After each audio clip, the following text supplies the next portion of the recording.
Bueno, vamos a continuar. Cada grupo va a hacer una presentación de la operacionalización,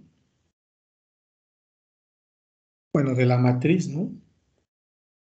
Bueno, de la jerarquización de las variables, de la matriz de variables, de la operacionalización y de las preguntas.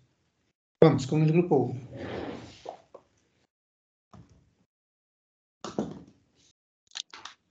Listo, Doc, ya le compartimos. Bueno.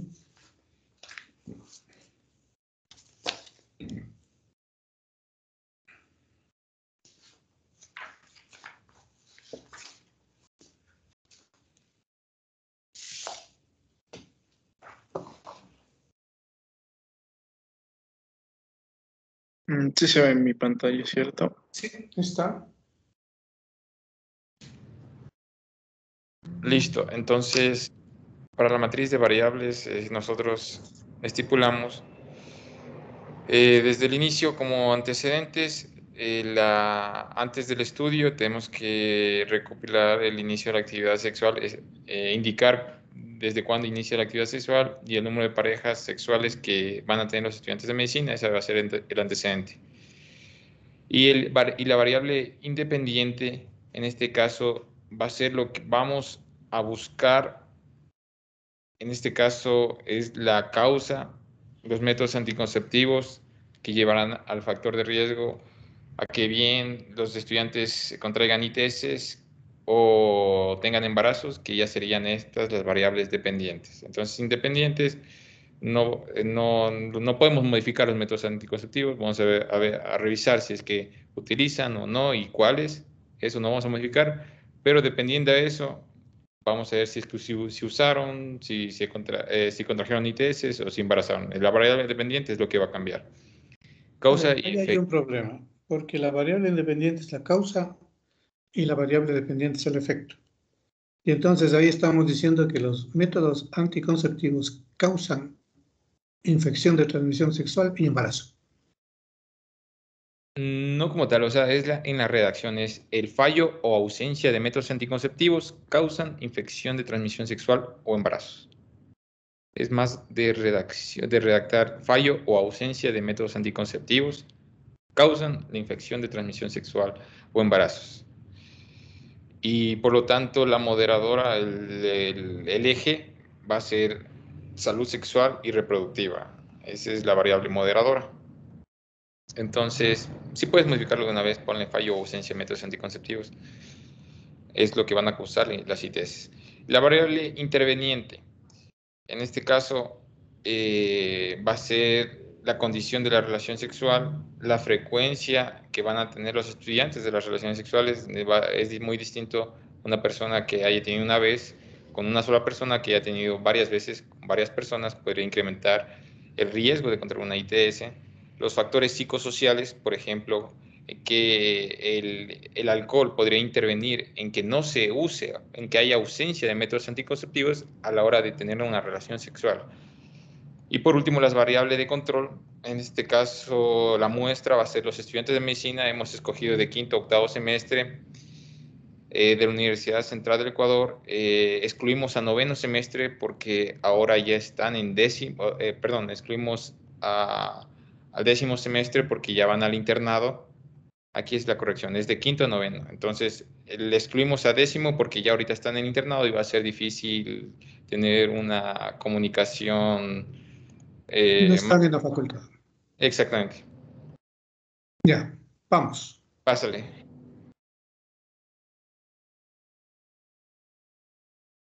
Para ver el cuadrito de abajo, pásale. Bájale, por favor. Ya. Entonces, ¿cómo lo operacionalizamos? En este caso, el antecedente va a ser la pareja sexual. Cabe decir, la pareja sexual va a ser una variable, puede ser una variable cuantitativa como una variable cualitativa. En este caso, cuantitativa es discreta. Si el compañero del sexo opuesto, del mismo sexo, para la relación sexual es la definición, la pareja. La dimensión, aquí vamos a tener un componente de exclusión que va a ser si ha tenido en el último año una pareja sexual. Es sí o no, es una... Aquí más bien sería una variable dicotómica, de sí o no, es una cualitativa dicotómica. Criterios de cantidad. A ver, pero ahí lo que les pedí es trabajar indicadores, no preguntas. Ya en este Entonces, todas esas dos últimas columnas tienen que venir como indicadores. ¿Sí? Y luego les transformamos en preguntas. ¿De acuerdo? Porque un indicador es diferente a una pregunta. O una pregunta no es un indicador. ¿De acuerdo? Y las escalas. Si bien coinciden, pero es muy importante tener clara la clasificación de escalas, cuáles van a utilizar. Y entonces, eso hay que cambiar. Quitemos, vamos, está el antecedente, todas tienen el mismo problema, ¿no es cierto? ¿Están todas las variables que estaban en la matriz? Sí, todas las variables están en la matriz, lo único es lo que mencionó, el indicador lo pusimos como si fuera pregunta. Sí, sí, ya, entonces eso corrijan por favor y estamos. ¿Tienen un listado de preguntas? Sí, la encuesta, muéstrale por favor, está arriba. Sí, Doc. Todavía no le pasamos arriba en la encuesta, solo están algunas preguntas, pero como habíamos visto en la anterior clase, como hicimos las preguntas como indicadores de lo que revisamos nuevamente la clase, estas serían todas las preguntas a partir de las cuales vamos a hacer la encuesta. Sí, sí, está. Pero claro, ahora les falta trabajar indicadores. Ya, Doc, ya le vamos a realizar eso. Perfecto. Vamos, grupo 2.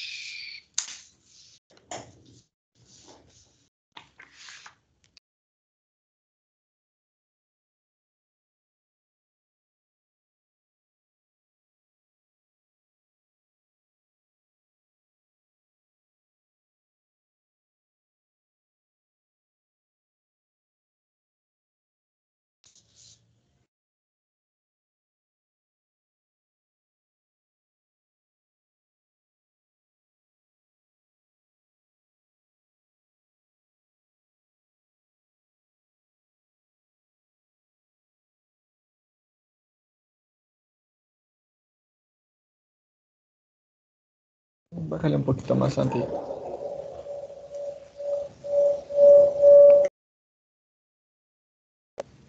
Bueno, entonces nosotros tenemos en este cuadrito que hemos tomado para realizar nuestra investigación, como lo que es la variable eh, que es la antecedente, la sintomatología de una persona, que obviamente tendríamos que después saber si es que tiene o no COVID, que le tomamos que sería la variable independiente, ya que después a esta variable independiente tendríamos una variable dependiente que sería la eficacia, que a su vez va a estar intervenida por lo que es una de las variables modificadoras, que es el tratamiento. ¿Por qué? Porque modificaría este tratamiento a lo que es el curso de la enfermedad y en eficacia pues estaría esto respaldado. Ya, entonces ahí también hay un problema, porque allí están diciendo que el COVID provoca eficacia. Siempre tenemos que pensar causa-efecto. La independiente es la causal, el COVID-19.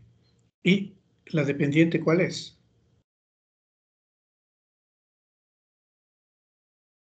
Entonces hay que tener clarísimo cuál es la... Por eso... sería la sintomatología en este caso, a ver, sería independiente. vamos, ¿tienen hecha la jerarquización de las variables? Sí,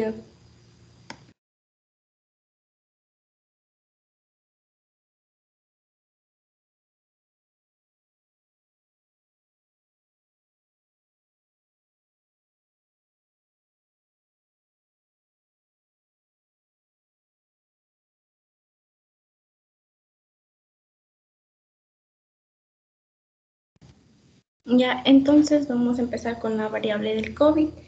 que el COVID es una enfermedad, es una nueva forma de la enfermedad del coronavirus, la cual se debe al virus No, del hay SARS-CoV-2. un listado que yo hice al principio, ¿no es cierto? Donde está en la jerarquía.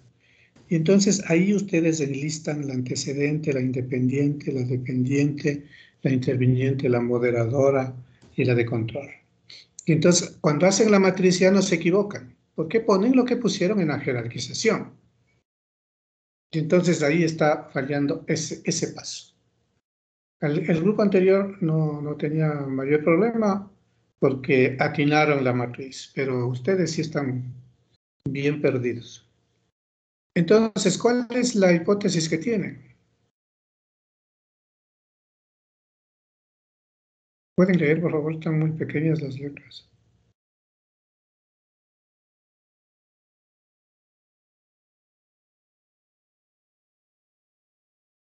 Bueno, Doc, la hipótesis era que los esquemas se utilizaron para manejar el COVID-19 según un cuadro moderado, severo o grave, resultaron ser más efectivos.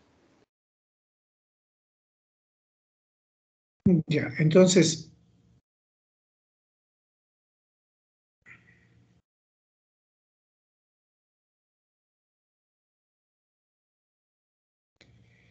¿cuál es la independiente ahí? Pues,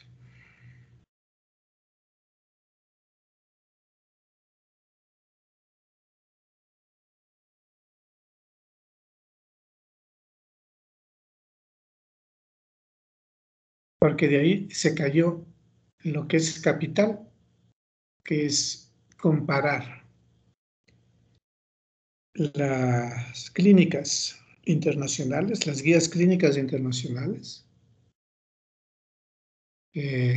con los tratamientos que se dieron en el hospital.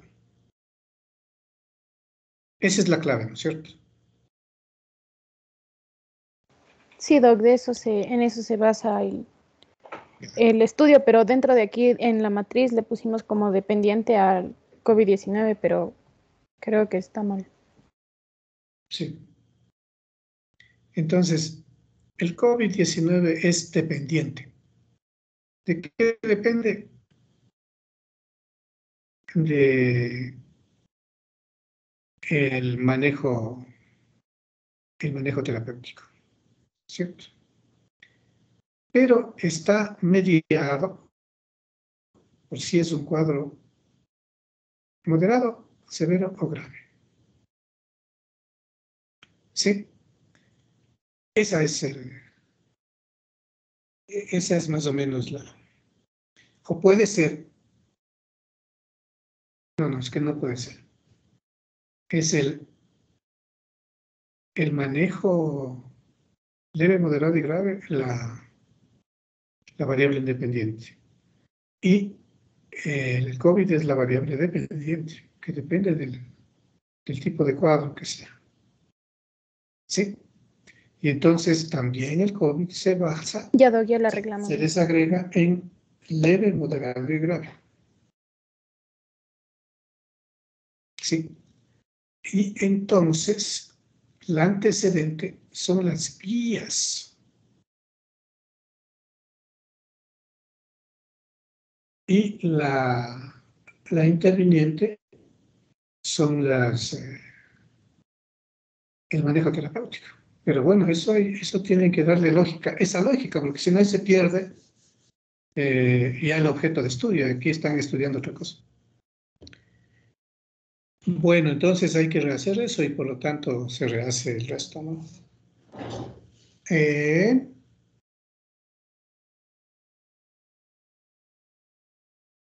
Sí, sí se entendió lo que dije. Sí, Doc, muchas gracias, ya le volvemos a hacer. Bueno, vamos al grupo 3.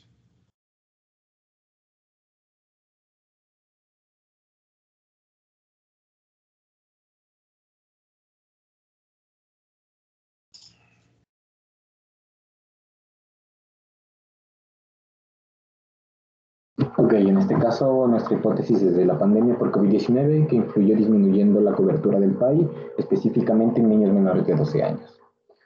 Hemos determinado las dos variables, tanto independiente como dependiente. La primera es la pandemia de COVID-19 que esto está influyendo para tener niños no vacunados específicamente. Estos serían niños menores de 12 años. Por lo tanto, hemos determinado como variables... la matriz. ¿Tienen la matriz?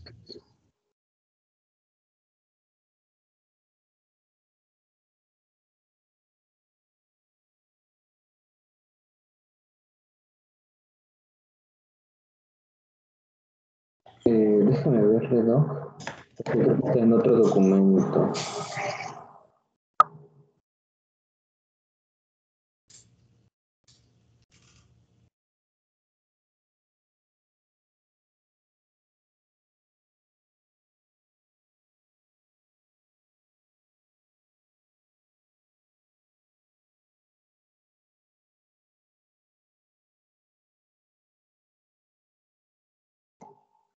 Creo que no, creo que nuestro compañero que iba a proyectar la matriz, creo que no sé qué pasó con él. Entonces, ¿por qué comenzar por la matriz? Porque la matriz orienta bien qué es lo que vamos a operacionalizar. Si no tenemos la matriz, entonces no sabemos qué operacionalizamos. Porque en esta hipótesis, la variable independiente efectivamente es la pandemia del COVID. ¿Sí? Pero la dependiente es la baja cobertura de PAI. Entonces, ¿de qué dependió la baja cobertura del PAI? Del COVID. ¿Sí? Pero entonces ahí está la independiente dependiente. ¿Cuál es la antecedente? La antecedente de la pandemia.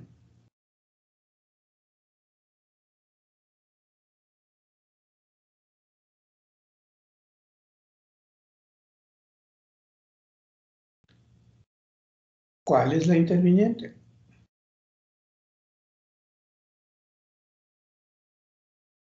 Lo que ponían por ahí en el marco teórico, la inversión a la pandemia. ¿Y cuál es la moderadora, la intervención en la pandemia? ¿Y cuál es la interviniente? Sí, Doc, sí tenemos esto en otro documento, pero nuestro compañero, el que va a proyectar, creo que no sé qué pasó, no me ha comentado nada, pero no se encuentra en la clase. Bueno, entonces preparen bien eso, porque si no, no se puede. Ok. No se puede proceder.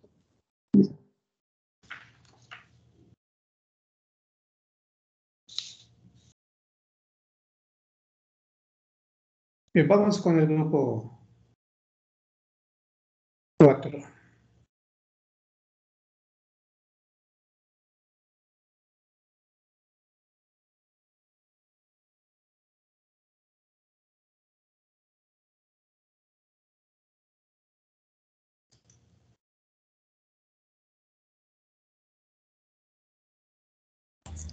Listo, buenas tardes, Doc. Entonces, bueno, en nuestra parte tenemos el esquema primero, y es primero la variable antecedente, que nosotros le pusimos como las prácticas sexuales de riesgo. Luego, la variable independiente que tenemos, que son las gestantes jóvenes con ITS. La variable dependiente, que van a ser los hijos prematuros con bajo peso al nacer. La variable moderadora, que son los controles prenatales en gestantes adolescentes.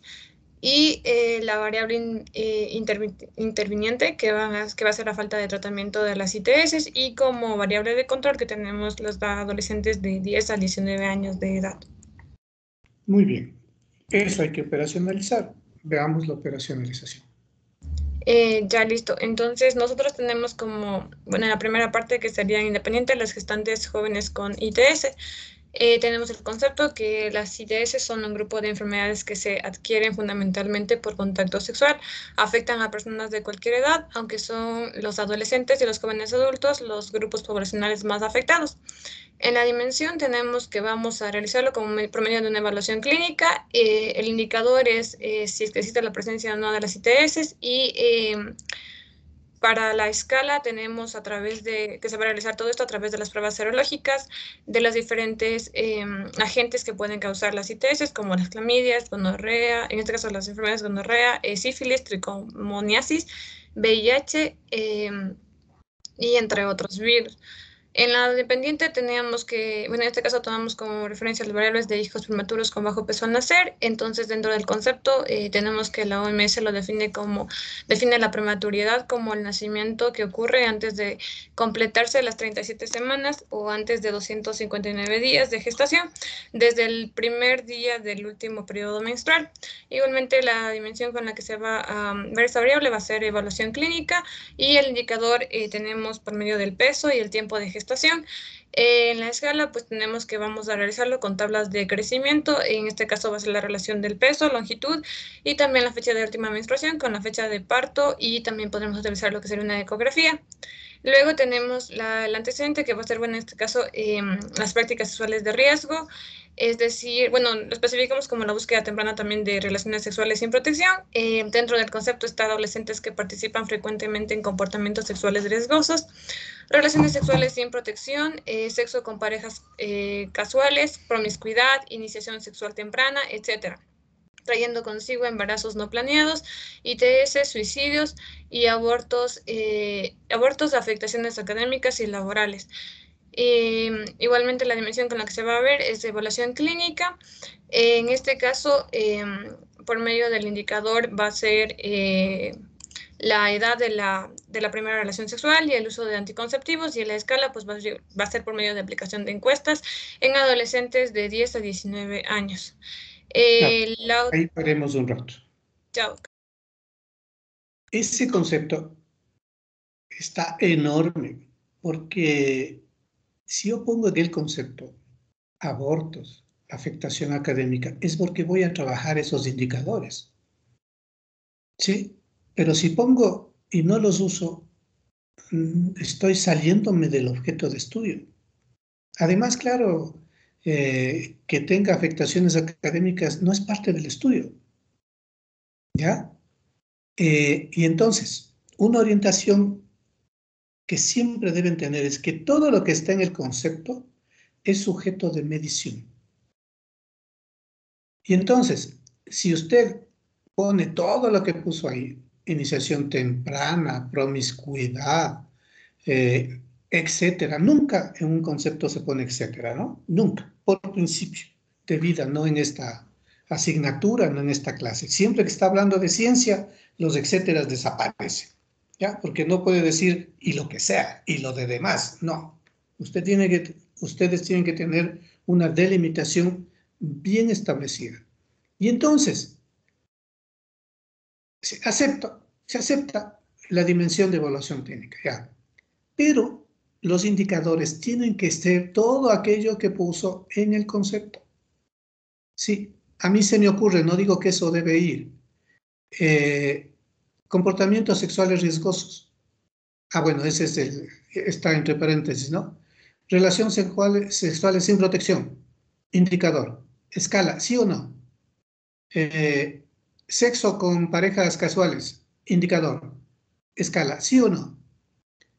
Promiscuidad. Indicador. Escala, ¿sí o no? Iniciación sexual temprana, que ya está más arriba, ¿no? Creo que por ahí, bueno, lo que ustedes tienen puesto ahí, que no necesariamente es lo que tiene que ir. Ese es el indicador y la escala es sí o no, ¿ya? Embarazo no planeado. Entonces, indicador, escala sí o no. La escala no es aplicación de encuesta. La escala es la clasificación formal que dimos la reunión anterior de cómo se clasifican las escalas en cuantitativas, categóricas, y cada una de ellas las diferencias que tiene. ¿Ya? Entonces, eso es lo que hay que rescatar en esta operacionalización. Casi ustedes ya no aportan con nada, solamente están orientados en el objeto de estudio, tienen que trabajar un poquito el concepto, sí, a lo que van a medir, y luego indicadores de escalas. ¿Ya? Entonces, el indicador es capital, porque de ahí salen las preguntas. Por eso no pueden trabajar preguntas directamente, sino indicadores. Y las escalas son las respuestas. Si usted pone esas escalas de aplicación de encuesta, ¿qué va a poner ahí? No le sale nada. Entonces, corrijan eso, por favor. Vamos a la interveniente.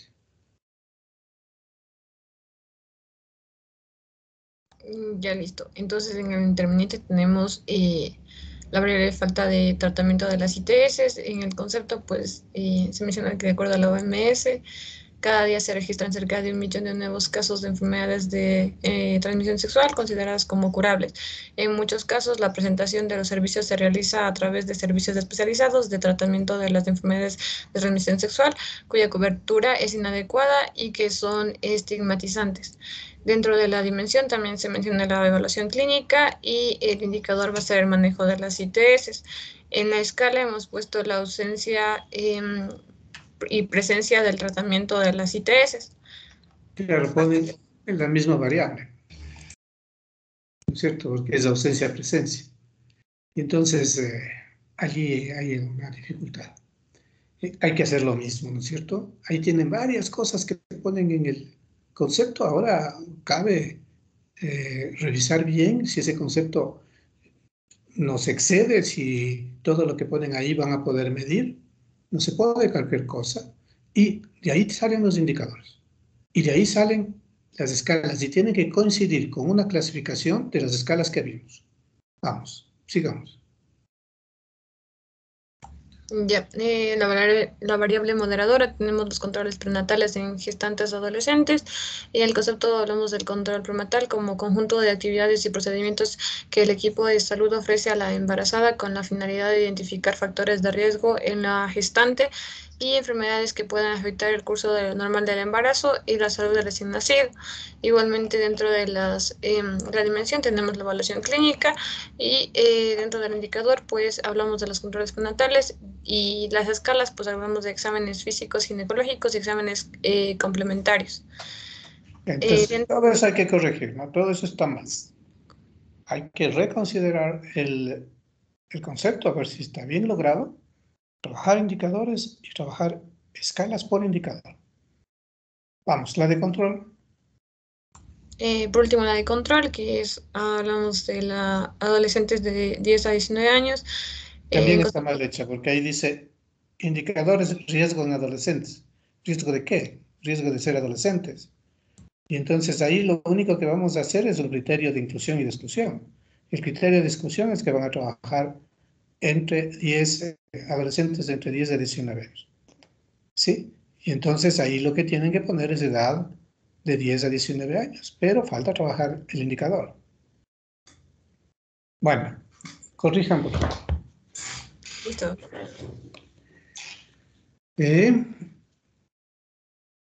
Vamos con el grupo 5.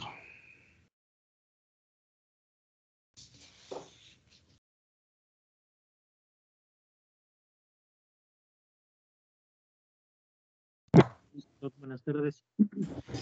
Bueno, pone un poquito más de arriba para leer la hipótesis, por favor. El título, entonces, nuestro título es sobrepeso y obesidad en la preeclampsia en mujeres embarazadas de 18 a 45 años en el Subcentro de Salud de Guamaní, durante el periodo que vemos ahí. Y la hipótesis es, las mujeres gestantes con sobrepeso y obesidad tienen mayor riesgo de desarrollar preeclampsia en comparación con las mujeres gestantes de peso normal. Entonces vamos, en la matriz de variable hemos puesto como variable independiente el sobrepeso u obesidad y la variable dependiente la preeclampsia. En variable antecedente hemos puesto factores de riesgo de sobrepeso u obesidad. En la moderadora embarazo, interviniente hemos puesto factores de conducta alimentaria y ejercicio. Y la variable control es mujeres de 18 a 45 años. Ya, hay solamente una indicación. En antecedente solo pongan factores de riesgo. ¿Factores de riesgo de qué? De la independiente. ¿Y cuál es la independiente? Sobrepeso y obesidad. Es decir, no repitan arriba sobrepeso y obesidad, porque es antecedente de eso. Listo. Bájale para ver la presentación. Ya, entonces aquí tenemos la variable independiente, como concepto, acumulación normal o excesiva de grasa que puede ser perjudicial para la salud. De medición personal, indicador hemos tomado al índice de masa corporal. En escala hemos puesto la medición de peso y talla en kilogramos y metros respectivamente, y con los cuales se va a calcular el índice de masa corporal. Ahí hemos puesto los valores en los que se considera sobrepeso u obesidad. Bájale, por favor. A ver, entonces ahí está el indicador está bien, pero la escala está mal. Porque la escala, ¿qué dice? El IMC es el indicador de sobrepeso y obesidad más utilizado, ¿no es cierto?, en nuestro medio. ¿Y qué Así dice es. la escala? La escala de menos de 25, normal. La escala entre 25.9 a 29.9, sobrepeso. La escala de 30 a 35, obesidad. Eso es lo que tienen que poner en escala. Ahí no necesitan inventarse nada. Y ¿Sí? entonces ahí solo ponemos los valores, o sea, de dónde es normal y dónde se considera O sobrepeso y puede obesidad. poner, porque puede cambiar en cuantitativa a cualitativa. Y puede poner normal, sobrepeso y obesidad. Pero es preferible que si es IMC y puede sacar la información cuantitativa, saque la información cuantitativa. Y luego, cuando procesa su información, la puede transformar en cualitativa. Pero ya tiene los datos de base. ¿Ya? Entonces, la escala ya no tiene que inventarse, la escala ya viene hecha. Ah, listo. Ya. Entonces, ya, y ponga normal también, pues, porque va a haber unas normales por ahí. Menos de 25. Y utilice el IMC correctamente, porque es con decimales. ¿Sí? No es en números enteros. Menos de 25 es, ponle, está Ya, más. pero creo que es 24.9, algo así. Ya. Consulten bien eso. Ya le corregimos. Entonces lo mismo aplicaría para el de la preeclampsia en lo de medición de la presión arterial. Bájale. Sí, igualito, igualito. Ahí tienen que registrar la presión arterial, pues, diastólica tanto, sistólica tanto. Milímetros de mercurio.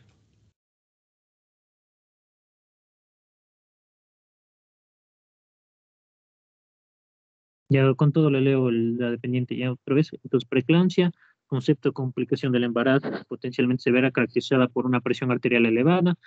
Eh, Personal, aquí es la presión arterial sistólica y diastólica como indicador y como escala de la presión sistólica mayor o igual a 140 y diastólica mayor o igual a 90 milímetros Ya, de mercurio. entonces,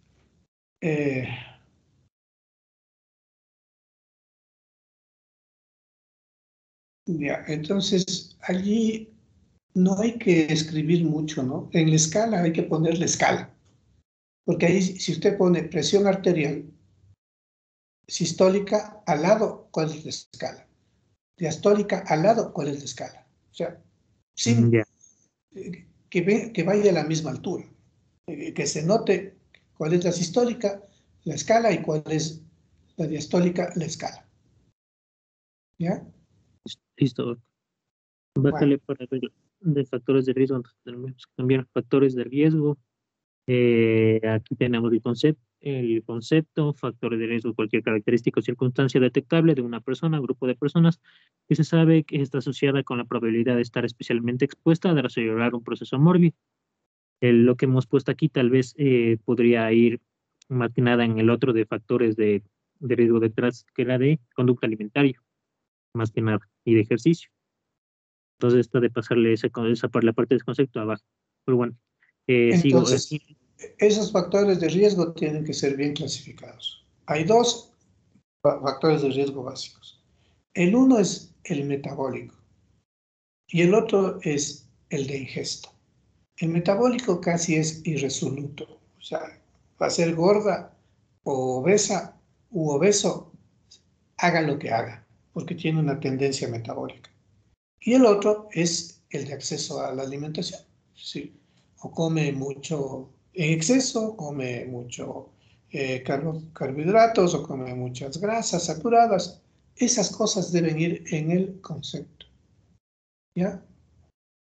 Porque lo que quiere medir no es sobrepeso y obesidad, sino los factores de riesgo que le hacen que llegue a eso. Y es muy puntual el concepto. Y entonces los indicadores son dos, básicamente: el metabólico y el de alimentación. Sí, puede haber más, pero no se complica. Hay tendencia psicosocial, ¿sí? Es decir, por influencia social, por influencia cultural, ¿ya? Tiene una tendencia determinada a cómo se alimenta. Pero si ponen metabólico y alimentario, suficiente. Y ahí las escalas. Entonces hay que consultar qué es metabólico. ¿Qué pasa con el metabólico? Que eso generalmente sí está en las historias clínicas. Y el de alimentación es lo que come. Entonces serían dos indicadores, un metabólico. Claro, Pues porque la hipertensión arterial no es factor de riesgo. No es, o sea, alguien que tiene hipertensión arterial no necesariamente es con sobrepeso. Sí, no es un antecedente de sobrepeso y obesidad la presión arterial.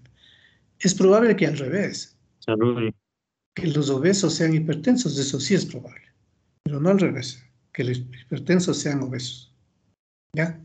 Entonces, averigüen bien eso de metabólico y alimentario y pongan los indicadores. Además, este es un tema bien trabajado por muchos nutricionistas y hay los indicadores clásicos. No necesitan trabajar ustedes indicadores, sino copiar lo que ellos utilizan para ese diagnóstico de sobrepeso y diagnóstico de obesidad. ¿Ya? Listo, doctor. Entonces ahí ya les buscamos. Listo. Entonces, para ver, ya este es factores de conducta alimentaria y ejercicio. ¿Y eso qué variable era? ¿Cuál era? La interviniente. La interviniente. A ver, vamos. Bájale. Ya, entonces se define como el comportamiento normal relacionado con los hábitos de alimentación, la selección de alimentos que se ingieren, las preparaciones culinarias y también las cantidades de ingeridas de ello. Aquí teníamos como indicadores el sedentarismo y como el segundo indicador los malos hábitos alimentarios.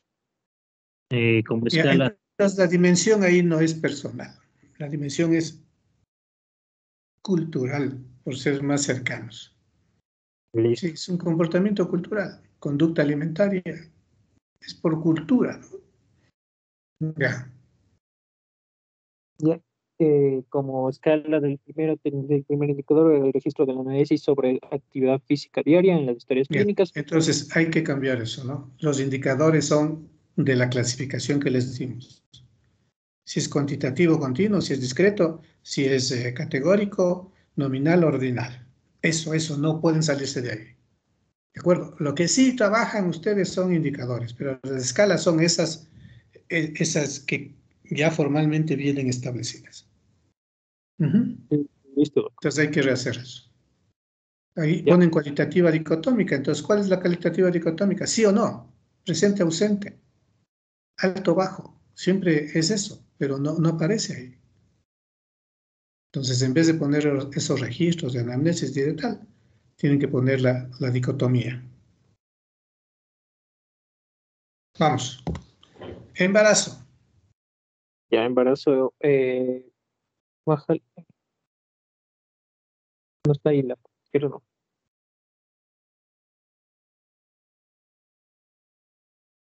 Cámbiale esa parte, por favor. Ya. Embarazo, periodo que transcurre entre la implantación del cigoto en el útero hasta el momento del parto, en cuanto a los cambios significativos fisiológicos, metabólicos e incluso morfológicos que se producen en la mujer, encaminados a proteger, nutrir y permitir el desarrollo del feto. Entonces aquí le hemos puesto igual es como... clínico. Dimensión clínica. Porque no van a hacer el cigoto, no van a buscar el cigoto, ¿no es cierto? Entonces eso vayan quitando, porque eso excede lo que van a hacer. El embarazo es un transcurso desde la concepción hasta las 40 semanas de gestación. Sí, eso es y eso es clínico. Y claro, el embarazo es de principio a fin, entonces el indicador, ¿cuáles serían? No es o sea, el embarazo está positivo, no es que ustedes van a detectar el embarazo. Sí, entonces esa prueba de detección del embarazo no va. ¿Sí? El embarazo tiene varios periodos. Esos son ineludibles. Es decir, si está embarazada, está embarazada. No están viendo aquella que terminó en aborto. No les interesa. No están viendo aquella que no terminó el embarazo por cualquier razón. ¿Sí? Por mortinato, por accidente, por por enfermedad intercurrente, lo que fuera, no les interesa. A ustedes les interesa un embarazo que va de principio a fin. ¿Sí? Y si no está embarazada, no entra al estudio. ¿De acuerdo? Listo, doc, ya le cambiamos. Entonces hay que poner el embarazo y los controles de embarazo, que serían los indicadores, si me ocurre, pero claro, hay que ver bien si eso mismo es. ¿Sí? Y entonces si tiene un control, 2 controles, 3 controles, no es lo mismo que llegue a dar a luz sin controles, o que llegue a dar a luz con un control, ¿sí? O que llegue a dar a luz con todos los controles. Ya, entonces ya le buscamos cuáles podrían ser más que nada los indicadores. Bueno, Exacto. listo, vamos. Y el de control es mujeres de 18 a 45 años. Bájale. Bueno, y ahí está. Tiempo que ha vivido una persona contada desde su nacimiento. La edad en años cumplidos de la escala y la edad es el indicador. Bueno, muchas gracias. Ya. Bueno, no me pidieron la presentación de la última, ¿no? Yo tampoco les puse. Entonces parece que eso conspiró contra que puedan hacer el deber, que este es un deber ya casi de carpintería. Ya no necesitan pensar, sino solamente aplicar los criterios. Pero como no tenían la presentación, es probable que eso fue lo que atentó contra el deber, ¿no? Entonces, lo que quiero es que ustedes partan de esto. A ver, vamos a...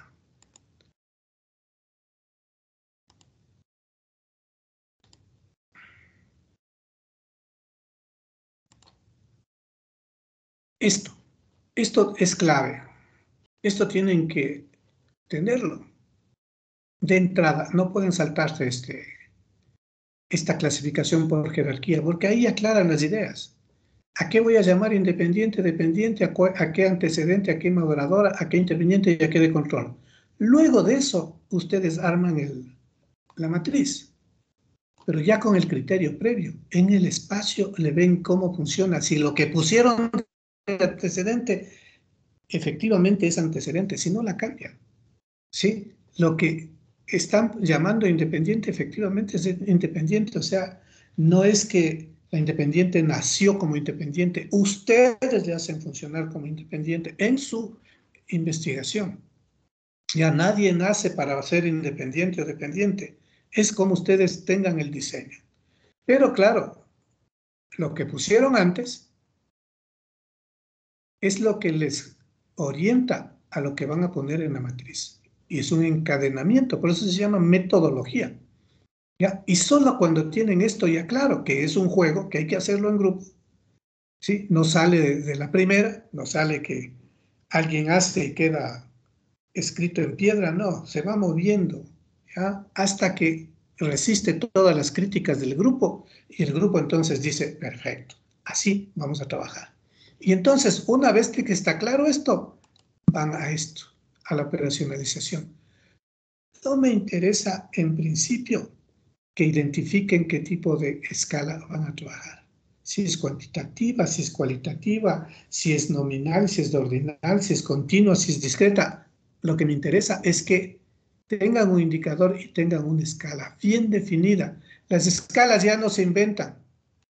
¿Sí? Las escalas ya no son de criterio de ustedes. Las escalas son establecidas, porque las escalas se transforman en criterios estadísticos a través de los cuales ustedes van a hacer descripciones y análisis estadístico. ¿Ya? Y entonces ya no hay escalas de iniciativa del investigador. Finalmente, las escalas que se convierten en datos vienen en esta clasificación de escalas. Y hay que utilizar una de ellas. ¿Ya? Y aquí les puse un montón de ejemplos que orienten a qué es cada una de las escalas. ¿Sí? Y claro, se puede transformar, pero esa transformación es luego. En principio, lo que hago es trabajar con las escalas originales, como naturalmente vienen. Las tomo, si son numéricas, siempre saco números. si voy a trabajar edad, nunca trabajo adolescente, adulto joven, adulto mayor. Porque si saco un dato numérico de una historia clínica y le transformo en cualitativo, estoy perdiendo información. Si hago un estudio por principio y de aquí para toda la vida, si usted tiene un dato naturalmente cuantitativo continuo y yo registro el dato, y si luego en el análisis de información le transformo en cualitativo, perfecto, pero tengo la información de base. No he perdido información, más bien me he enriquecido para transformarla en cualitativa a la naturalmente cuantitativa. Entonces, todas esas cosas tenemos que ir jugando porque después ya tienen que hacerse de criterio cotidiano en nuestro trabajo. ¿De acuerdo? Entonces, este paso que están trabajando y que lo van a presentar mañana es capital.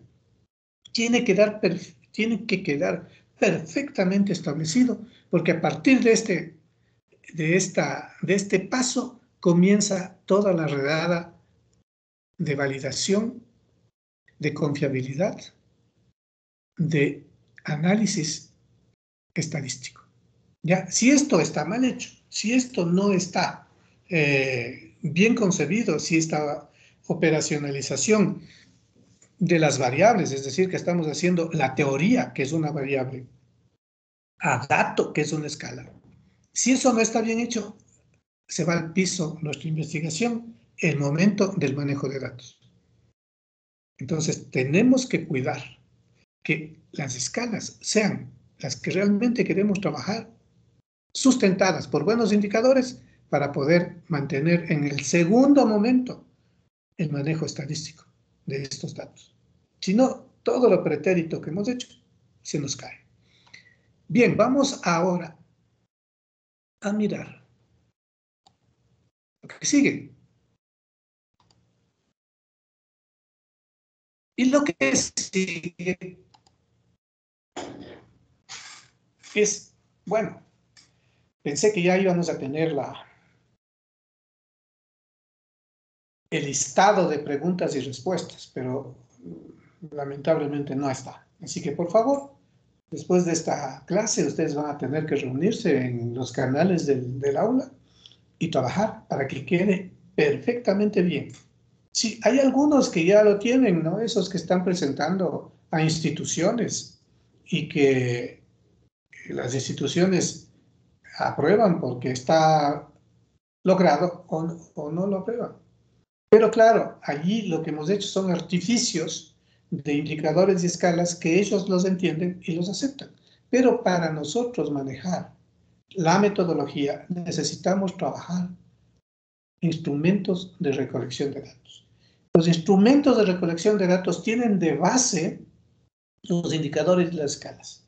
Y mientras más indicadores que se transforman en preguntas tengamos, es mejor. ¿Ya? Y ahí vamos a ver por qué. Y entonces, ese listado de preguntas y respuestas la tenemos que ordenar.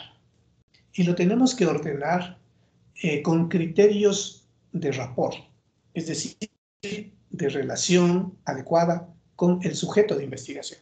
¿Ya? De tal suerte que vamos a hacer un ejercicio que no es de fuente secundaria, es decir, que nos vamos a revisar una historia clínica. ¿Sí? Ahí no hay ningún rapport, ahí vamos a revisar la historia y sacamos los datos.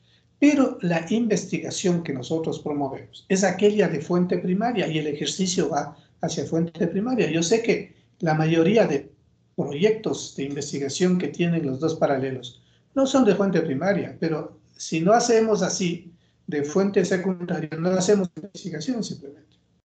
Sí, o la dejamos trunca.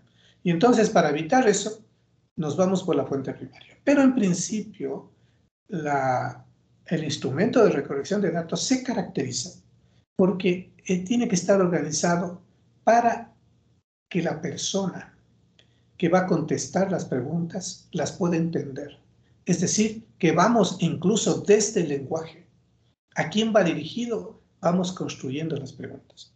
¿Por qué? Porque normalmente cuando nosotros construimos preguntas, ¿qué es lo que hacemos?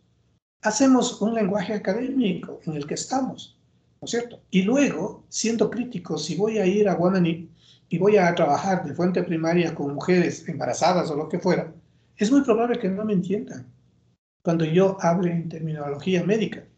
Y lo que tenga que hacer es bajar el lenguaje a un lenguaje cotidiano. Y entonces las características que finalmente salen de los indicadores como preguntas, tenemos que bajarlas dependiendo del auditorio, por decir de una manera, al que va dirigido.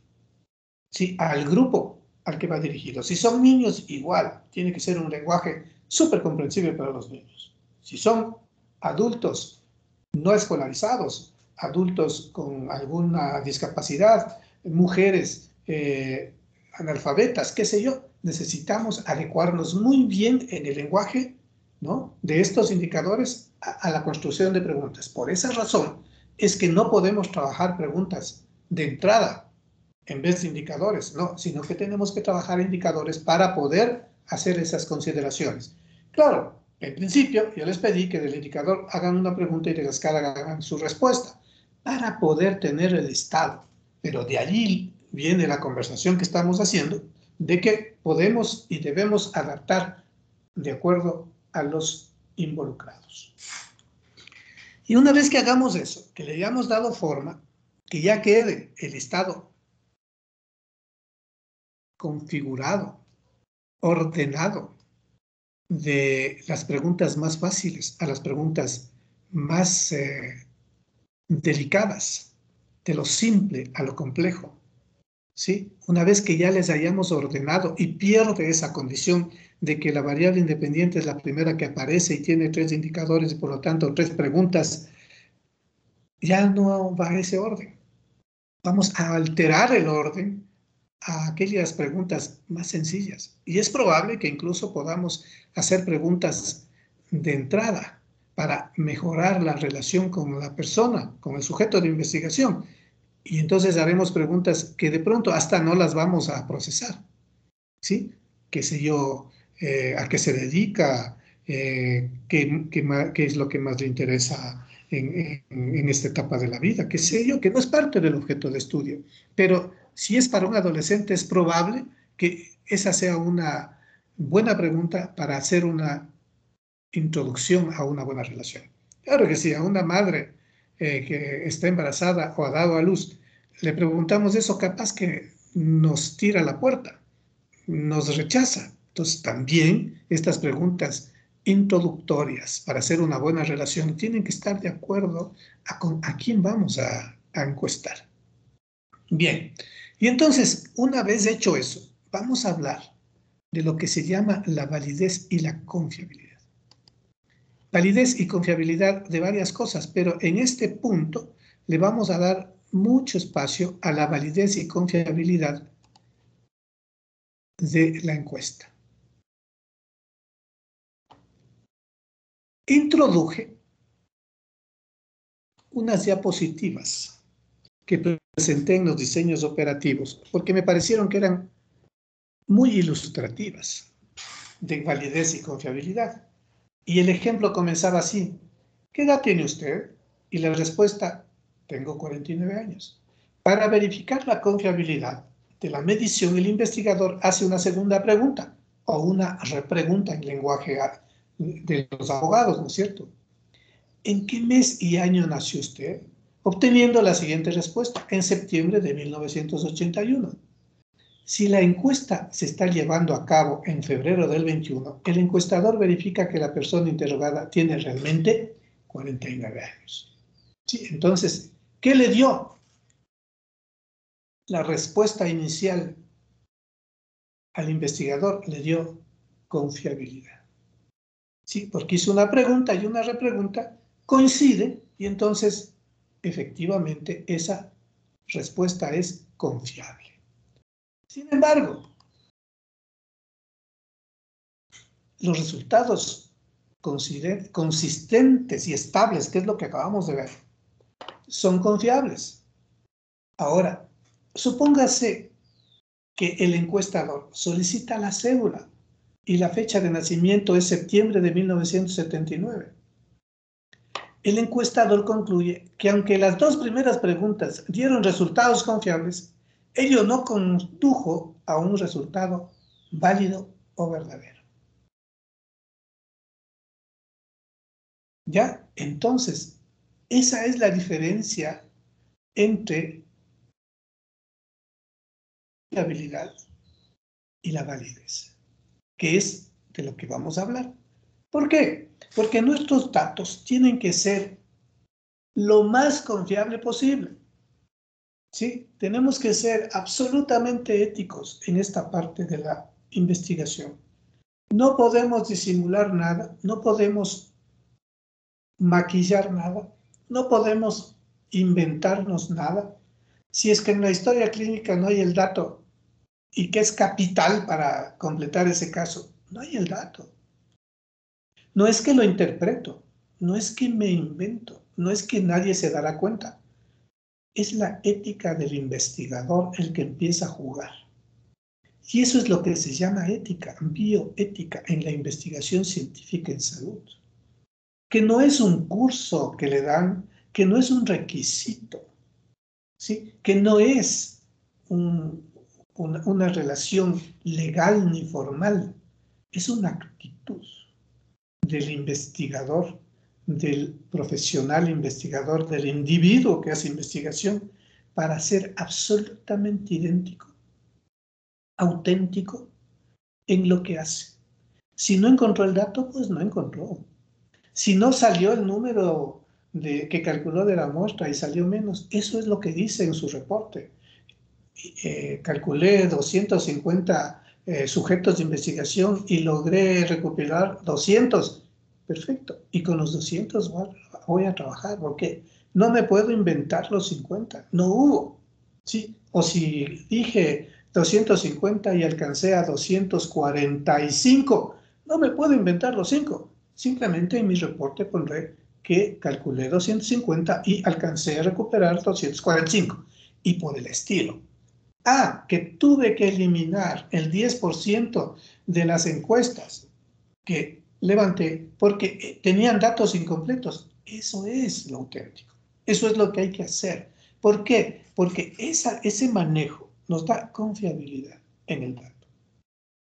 Y si un dato no existe, no existe. ¿Sí? No le sugiero, no le modulo, no le maquillo. No hay y no hay. Y si ese caso tiene que eliminarse porque está incompleto, pues se elimina. ¿Ya? Y entonces, tienen que ser confiables y válidos. Y entonces ahora veamos qué es la validez. Es el grado en que una variable mide realmente aquello para lo que está destinada. Es decir, mide lo que queremos que mida. Entonces, ese es un dato válido. Pues no, estamos avanzando un poco más. Ya está el indicador, ya está la escala con las correcciones que van a hacer. Ahora vamos a ver si es válido. ¿Sí? Si es válido antes de aplicar la encuesta. Y entonces ahí hay un procedimiento de validación. ¿Sí? Antes de aplicar la encuesta, valido la encuesta. Si han de haber oído eso quizá. Y entonces una vez que está validada la encuesta, ahí puedo aplicarla en los sujetos de la investigación. Pero hay una manera de validar la encuesta, ¿sí? Que es por estandarización. Y la estandarización tiene que estar por el 95% de repetibilidad. Esa es una manera. Otra es el alfa de Cambridge, que con un grupo de 30 pacientes o sujetos de investigación aplicadas este instrumento de recolección de datos, yo veo la coherencia que hay entre pregunta y pregunta. Y tengo que tener un alfa en más de 0.7 para que sea válida la encuesta. ¿Ya? Entonces, esas cosas son las que finalmente determinan que su encuesta es válida. ¿Ya? Una vez que ya tiene la encuesta, la vamos a validar. Esto que estamos viendo, esta validez, está ligada a lo que se llama el error sistemático. ¿Qué significa? Toda encuesta que se aplica por más validada que esté, lo que hace es sistematizar un error. En otras palabras, cualquier error que se pueda cometer en la investigación está sistematizado a todo el equipo. Y si ustedes en el informe, en la parte metodológica, identifican las limitaciones del estudio, que es parte de un reporte, de un paper científico, tienen que poner y decir la limitación puesto, que el origen del dato no es lo más confiable posible, no fue lo más confiable posible. ¿Ya? Y que adoptamos una respuesta que la manejamos por igual todos. ¿Qué hicieron? ¿Qué quiere decir eso en otras palabras? Que adoptaron un error sistemático, es decir, que le sistematizaron el error. ¿Ya? Vamos, cuando menos válida sea una medida, más probabilidades hay de cometer un sesgo. ¿Cuáles son las menos válidas? Son las categóricas. Las categóricas nominales. ¿Sí? Que ya vimos cuál es la clasificación y si no la recuerdan, tienen que irla a recordar, tienen que saberse como dedillo eso. Eso es parte ya de las habilidades que se articulan entre el momento intelectual del investigador y el momento instrumental de la investigación. El intelectual del investigador es aquel que elige los mejores indicadores para obtener datos lo más válidos posible, lo más duros, lo más fuertes. Y los más duros son las cuantitativas continuas y las cualitativas ordinales. Sí, que son las que vimos, ¿no es cierto? Y que ustedes es probable que por primera vez las hayan escuchado, pero que ahora es el momento de irlas a revisar nuevamente para identificar bien y saber ahora de sus características que no fueron dichas en la reunión anterior. ¿Ya? Entonces, a eso nos abocamos cuando recogemos información que deviene de una escala que no es lo más dura posible, y entonces vamos a ir asumiendo que son menos válidas. Nuestra investigación se vuelve endeble, ¿sí? Y entonces el sesgo es mayor. Ya, igual, las limitaciones del estudio en el paper que ustedes hagan en el informe en el 9º semestre deberá decir si eso les pasó, que efectivamente tuvieron algunas enfermedades, algunas preguntas con respuestas de alto sesgo. Sí, y que por lo tanto el trabajo goza de debilidades. Eso es ético, no es como un requisito, ¿no? Eso es de las cosas que hay que hacer. Entonces, validez. Hay unas variables más válidas que otras. Por ejemplo, la hemoglobina glucosilada representa mejor el grado de control de un diabético que una medición aislada de glucosa. Ustedes están estudiando medicina, saben muy bien eso a lo que me refiero. Y entonces, ahí está. Si yo pude manejar hemoglobina glucosilada en vez de un estatus de glucosa, ¿cuál es más confiable para una asociación o una relación diagnóstica que pueda hacer? La hemoglobina, pues. ¿Sí? Y entonces, eso es cuando hacemos diferencia de la validez de las variables. Entonces, la conclusión es que hay que trabajar con las variables más válidas. Ahora, la confiabilidad. La fiabilidad se evalúa repitiendo el proceso de medición, con el fin de analizar la concordancia entre las distintas medidas. ¿Qué hicimos en el inicio de la presentación cuando aludimos a ese ejemplo de preguntarle qué edad tiene y luego preguntarle en qué mes y año nació? ¿Qué estamos dándole? Fiabilidad o confiabilidad al dato. ¿No es cierto? ¿Por qué? Porque ahí hubo concordancia. Y aquí les quiero dejar algo que no vamos a ver este día, pero que debe quedar registrado ya en sus registros escritos o en su memoria, que el índice más utilizado para ello, en caso de variables cualitativas, es el índice de capa. El índice de capa es un índice estadístico. ¿ya? Que lo vamos a ver en el siguiente semestre. Pero ojo, que el índice de capa sirve para manejar la confiabilidad, ¿ya? Y entonces, ¿qué hace este índice de capa? Corrige la concordancia observada por la que se esperaría simplemente por azar. ¿Qué se quiere decir eso? Que yo espero que cuando realizo preguntas, estas sean concordantes, de alta confianza, de alta fiabilidad, y que no vaya a ser que por chiripa o por azar coincidieran.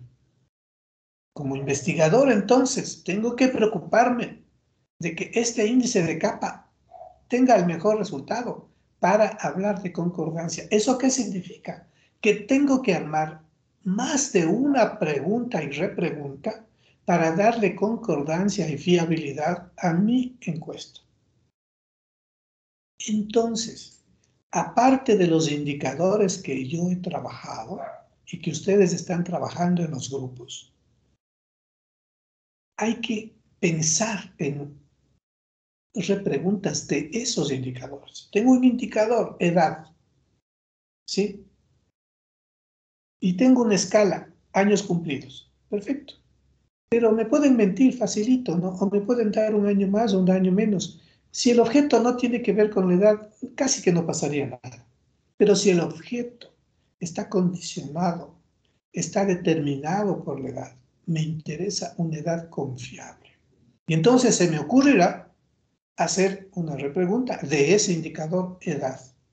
Y entonces le preguntaré año y mes de nacimiento. Ah, pero si esa variable es capital en mi estudio, lo que hizo el ejemplo, le pido la cédula. Y entonces esa confiabilidad le transformo en validez. ¿De acuerdo?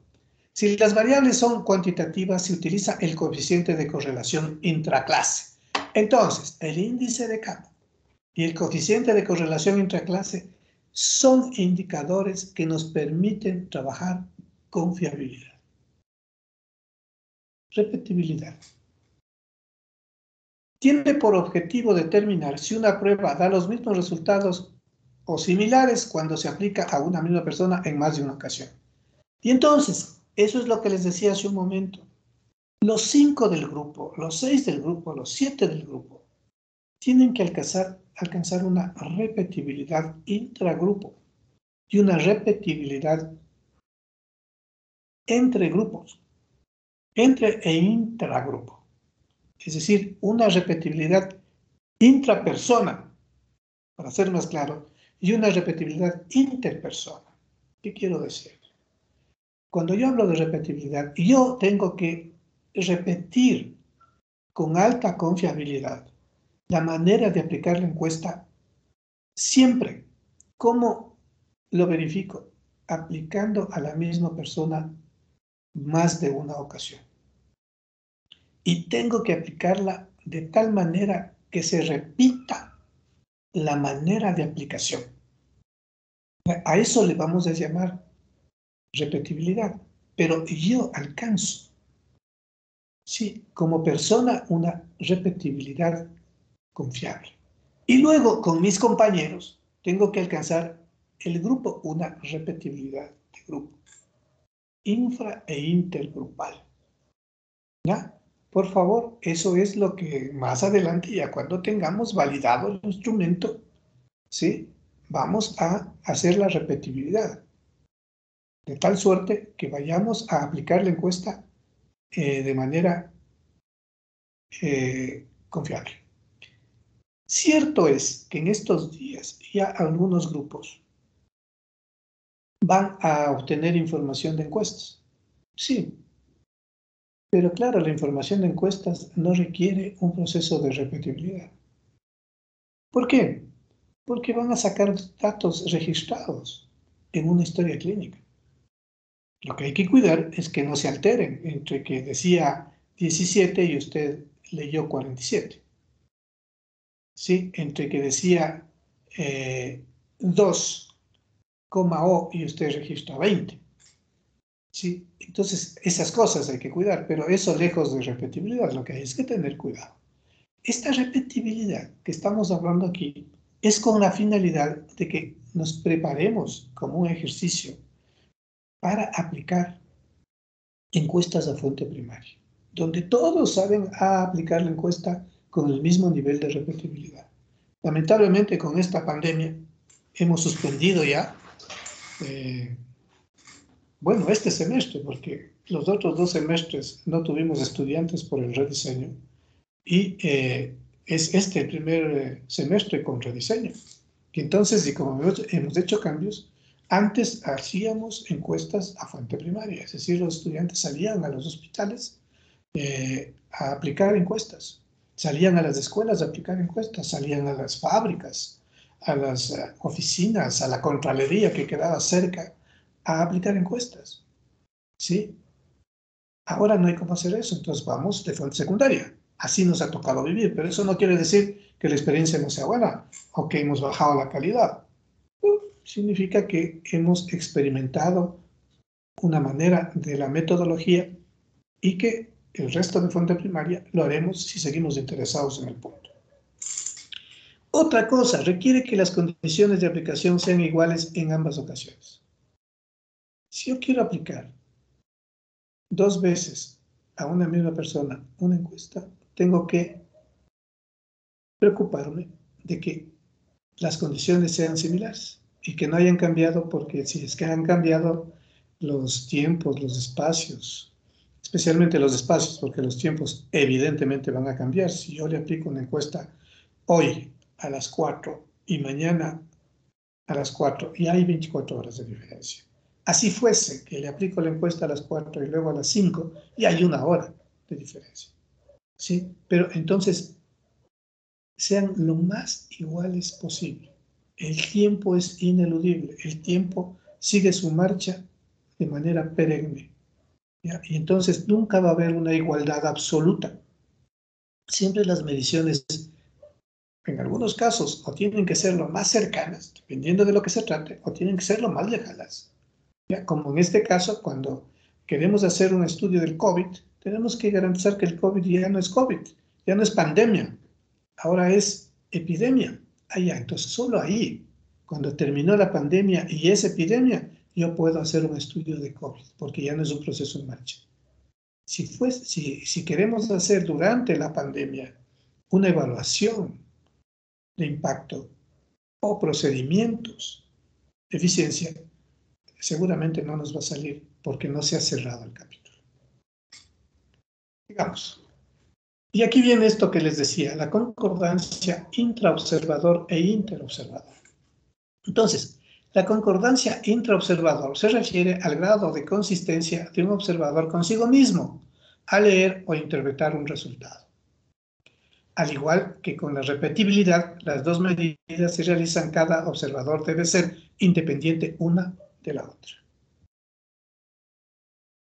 La interobservador, se entiende la consistencia entre 2 observadores independientes sobre una medida practicada en el mismo individuo.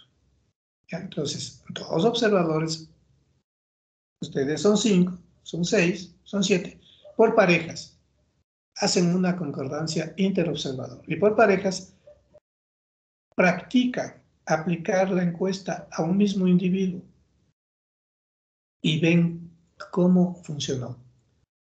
Es un poco simple el ejercicio, no es complicado, pero un poco difícil hacerlo en línea. Pero vamos a intentar, ya cuando tengamos los documentos listos, vamos a hacer el ejercicio, ¿no? Y lo vamos a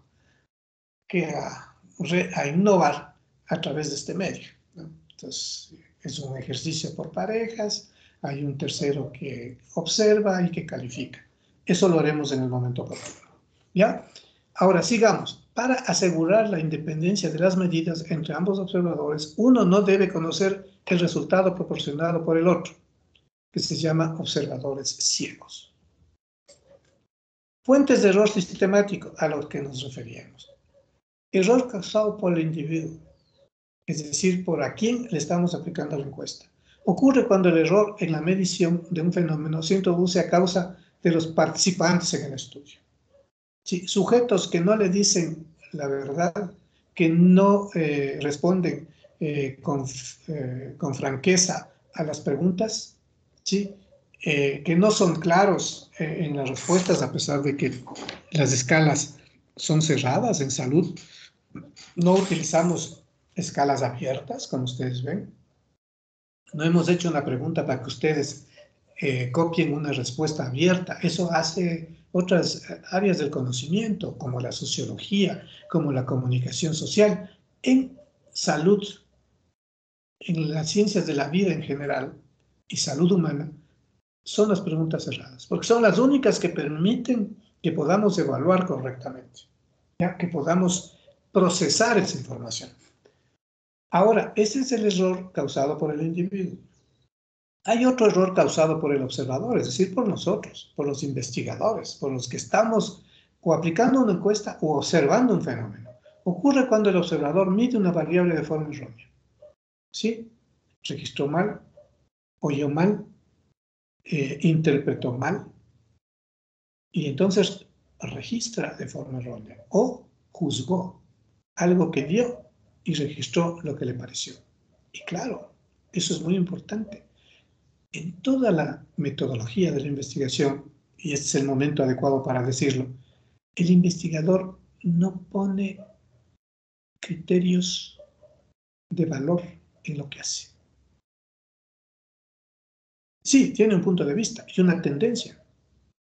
Y a todo lo que hace y a todo lo que investiga le pone su punto de vista y su forma de ver las cosas.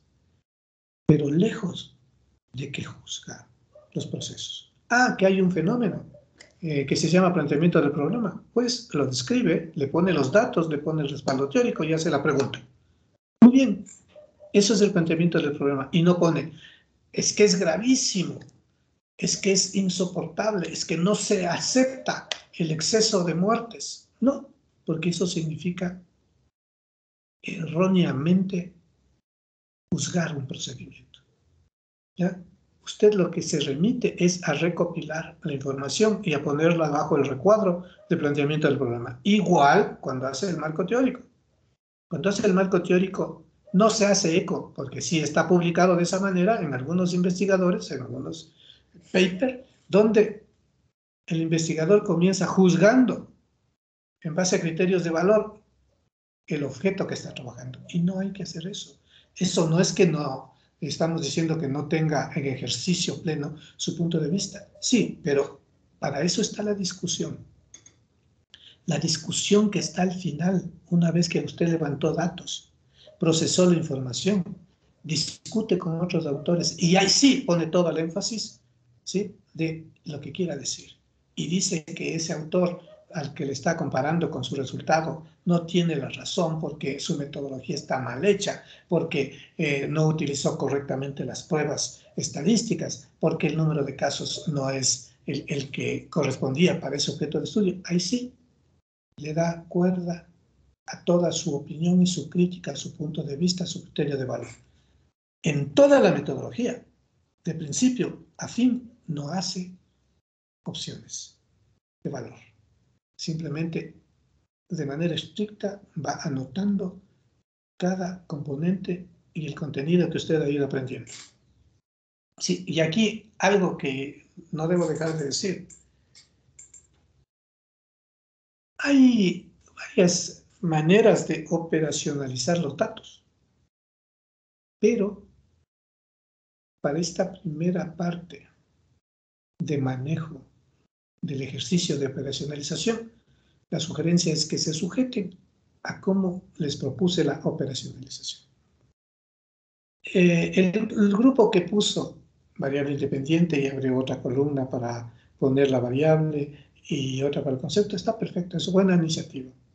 Pero el poner el tipo de variable al final y en vez de la escala o erróneamente poner el tipo de variable cuando la escala es otra, o no poner la escala y poner el tipo de variable, eso no está bien, porque eso lo que les lleva es a confundirse.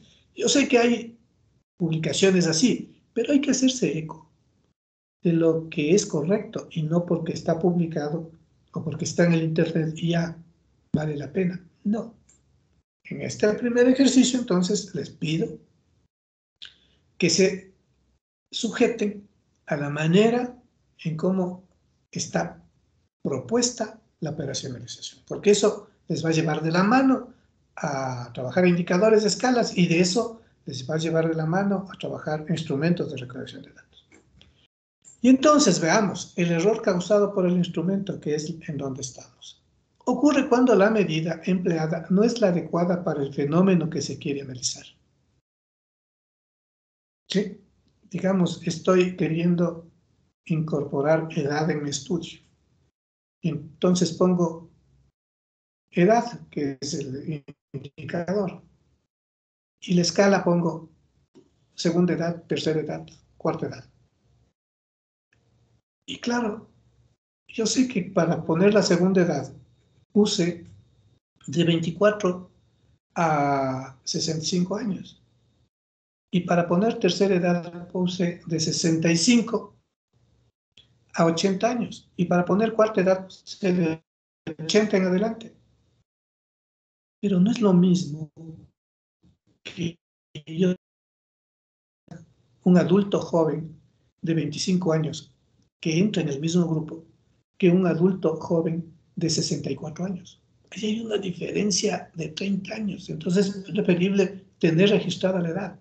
Entonces, la medida que empleé, la escala que puse, no fue la más adecuada para este ejemplo, para poder registrar edad. Una variable tan pedestre, tan simple, tan común como la edad, puede ser inadecuadamente registrada.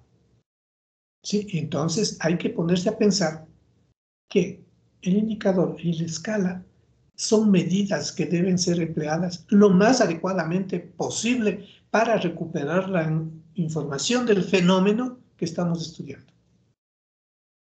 ¿Sí?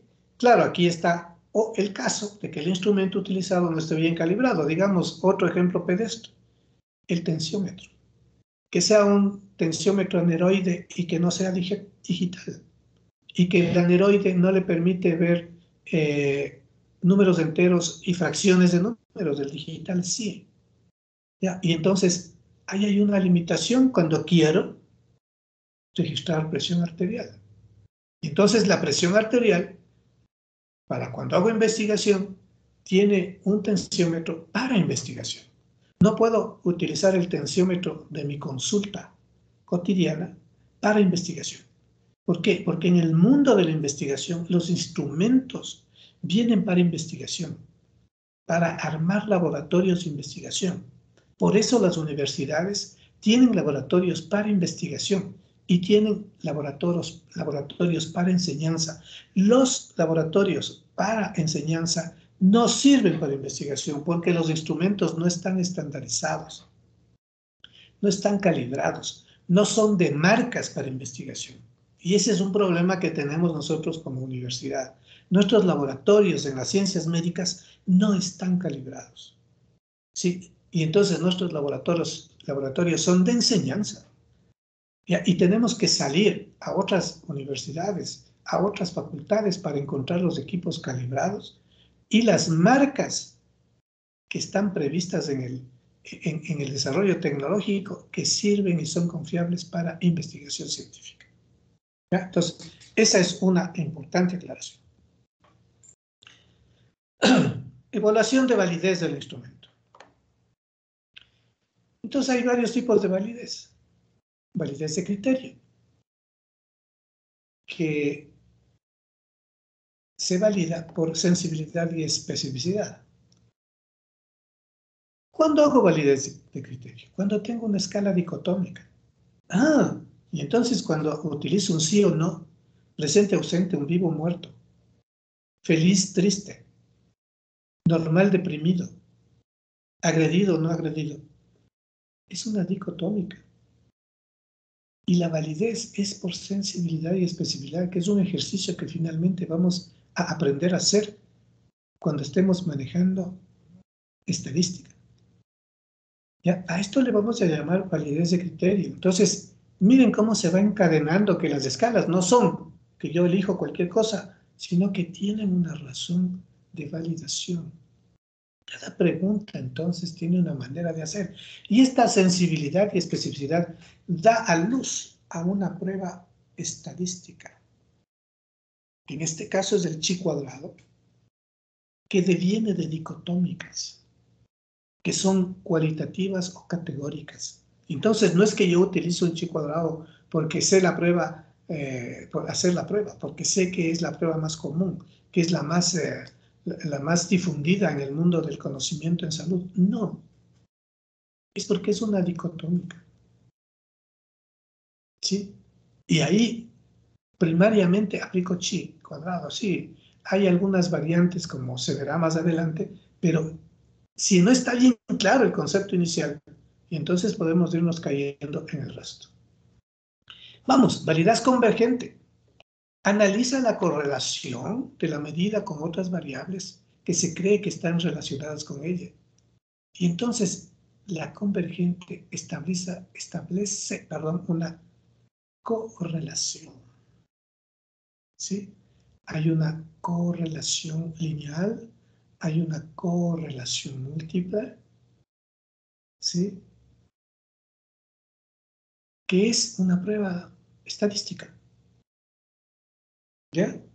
Y entonces, en ese PSS está la correlación de Pearson, que es la prueba cuando tengo una validez convergente. ¿Por qué? Porque lo que he planteado es una relación entre dos medidas. Sí, una cosa es correlacionar dos medidas. Otra cosa que ya va viéndose es asociar dos medidas. Cuando asocio dos medidas en hipótesis, no es causa-efecto, ¿no es cierto? Cuando correlaciono, ahí estoy haciendo causa-efecto. ¿De acuerdo? Validez divergente. La correlación con otras que se sospecha no tienen relación alguna.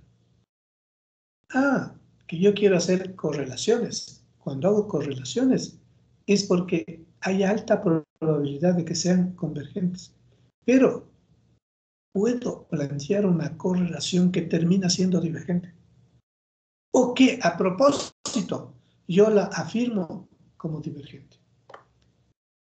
Otra, la validez de contenido. Abarca todas las dimensiones del fenómeno que se quiere medir. Esta validez de contenido es la que le dan los expertos.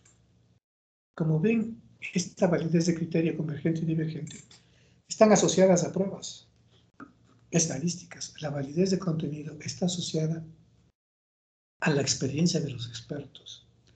Y entonces, en algún momento, hay alguien que ha publicado en una línea y por ahí otro investigador que le lee, que le cita, como tiene su correo de correspondencia, en todos los papers está, ¿no es cierto? Le escribe y le manda el instrumento de su trabajo y le dice, profesor, quiero que me dé validando. Y entonces, como él es un experto, él coge y hace una validez de contenido. ¿Ya? Y entonces ve si hay una adecuada relación entre pregunta y pregunta, si hay una adecuada relación entre pregunta y respuesta, si las escalas son correctas, si son definidas a esta clasificación que hemos realizado. Si se sale de eso, pues él hace observaciones y en general no observa, sino corrige. ¿Sí? Y claro, porque le han pedido que valide. No puede decir está mal hecha, esta pregunta no va, sino que le puede pedir mayor información. De hecho, usted le manda el título, la pregunta, la hipótesis, el instrumento de recolección de datos. Y entonces él tiene orientación de lo que se trata y como es un experto, maneja bien el tema. Ya, entonces esa es la validez de contenido. Que en salud no la aplicamos con mucha frecuencia, porque preferimos hacer una validez de diferente tipo. ¿De acuerdo? ¿Cómo aumentamos la fiabilidad de la validez? Seleccionar las medidas más objetivas posibles. ¿Qué significa esto? tengo que seleccionar aquellas medidas, ojalá cuantitativas continuas, y ojalá categóricas ordinales. Por favor, revisen bien esa clasificación porque esa la tienen que saber al revés y al derecho, y además eso van a aplicar en su encuesta, en sus indicadores y escalas en principio y en su encuesta al final. Y entonces, si usted solo pone sí o no, dicotómicas, en toda la encuesta, es una encuesta muy débil. No tiene medidas fuertes, solo tiene dicotomías. Y si le dicen que la variable independiente es el COVID, digamos, me invento algo, y la dependiente es vida o muerte, y le pone COVID no, porque es una dicotómica, y la dependiente es muerte, sí o no, y pone sí, y entonces tiene un no y un sí. ¿Qué hace con eso? No hace nada. Se le fue al piso la investigación. Y entonces, cuando ustedes van a seleccionar la medida, por favor, que sean las más fuertes. ¿Cuáles son las más fuertes? Vuelvo a repetir, cuantitativas continuas y categóricas ordinales. Revisen bien de qué se trata eso. Eso no significa que no se utilicen las otras, pero por favor, las preguntas deben estar muy bien cimentadas para que no haya solo un indicador por variable, sino haya varios, y que las repreguntas puedan tener algún otro tipo de escala, que no sean las más fuertes, pero ya tienen repreguntas también. Entonces ya pueden defenderse de mejor manera. Otra cosa, 2, estandarizar la definición de las variables. Por favor, si bien yo les he pedido que la definición de la variable debe ser ajustada a lo que van a medir, esas tienen que provenir de la bibliografía, no son inventos de ustedes. No se pone lo que no se va a medir. Peor, un criterio de valor. Peor, algún adjetivo que no corresponde dentro de las afirmaciones que se hace en el concepto. ¿Sí? Entonces, hay que estandarizar bien la manera de definir a las variables. La básica es que debe provenir de la bibliografía y ser construida al interior del objeto de estudio y no fuera del objeto de estudio. Otra, formar a los observadores, es decir, ustedes los 5 del equipo, tienen que estar bien formados en términos de encuestadores en esta etapa. Son un equipo no solo de encuestadores, porque a veces les contratan para levantar encuestas y les capacitan. A esto se dice formar a los observadores. Ustedes son investigadores y observadores, porque ustedes mismos van a aplicar las encuestas. En este ejercicio van a aplicar a fuente secundaria, perfecto. Pero la aspiración es de que, picados por esta lógica de la investigación, terminado este curso, salgan a seguir investigando. Nada les impide. Nadie les va a decir que no. Nadie les va a pedir el título de médicos, como ustedes han visto. ¿Sí? Si ustedes se atreven a plantear algo a alguien, esa gente le responde. Y si no está mal hecho, esa gente les autoriza. Y ahí está la cosa. Y usted puede utilizar su tiempo libre en hacer investigación, en publicar. Y no sabe cuánto beneficio le va a traer en la vida ese tipo de actividad. Otra, utilizar la mejor técnica posible. Como ustedes ven, a esta altura ya casi no aportamos, ¿no es cierto?, como cuando hacíamos el título, cuando hacíamos el planteamiento del problema, el marco teórico. Ahí era una construcción intelectual amplia, grande. Ahora no, ahora hay que conocer bien todos los procedimientos, todas las técnicas y utilizar las mejores. Sí, esa clasificación de indicadores y escalas, por favor, esas son las técnicas y utilizar las más útiles, las más fuertes, las más duras. 5, utilizar instrumentos automáticos. Ya, aquí no salimos, pero no puedo dejar de decir, porque la investigación, si bien estamos haciendo este ejercicio, pero la investigación a veces está intermediada por equipamiento. En salud se utilizan muchos equipos. Y entonces, no utilicemos instrumentos mecánicos, no utilicemos instrumentos eléctricos, no utilicemos instrumentos analógicos, utilicemos instrumentos de última tecnología, de la mejor línea, ¿sí? Por eso las universidades hacen grandes inversiones en su equipamiento para investigación, porque están dando de baja al equipo que tiene una vida de actualidad de 3 años y que luego viene el nuevo equipo, la nueva generación y que la universidad debe tenerlo. ¿Qué hace una universidad que se respeta para tener siempre el equipamiento adecuado? Nunca compra nada, siempre arrienda. Y arrienda hasta que no aparezca la última generación del equipo. Y por lo tanto devuelve la otra generación que irá a una institución para servicio, ya no para investigación, y que sigue siendo de punta, porque no interesa a los niveles de sensibilidad y especificidad que tengan esos equipos, sino que interesa para el servicio que tengan un diagnóstico confiable. Pero la universidad se queda con los mejores equipos siempre. Es como cuando usted tiene una institución que va a utilizar vehículos las 24 horas del día. Nunca compra los vehículos simplemente, los compra con mantenimiento y con cambio automático después de la vida útil. ¿Cuál es la vida útil de un vehículo como un patrullero que trabaja las 24 horas del día? 3 años. Sí, pero usted compró, si no arrendó, que es lo más ideal, esos vehículos con mantenimiento, con seguro de siniestralidad. Sí, que se chocó, que se volcó, que se destruyó, pues le devuelven uno nuevo, porque eso está, porque va a comprar cientos de vehículos y es un gran negocio. Sí, algo así, esa es la lógica. ¿Ya? Y está el mantenimiento garantizado, y cuando ya cumplió su vida útil, viene la unidad nueva, y siempre la policía tiene unidades nuevas. ¿Por qué no hacemos eso que parecería tan elemental?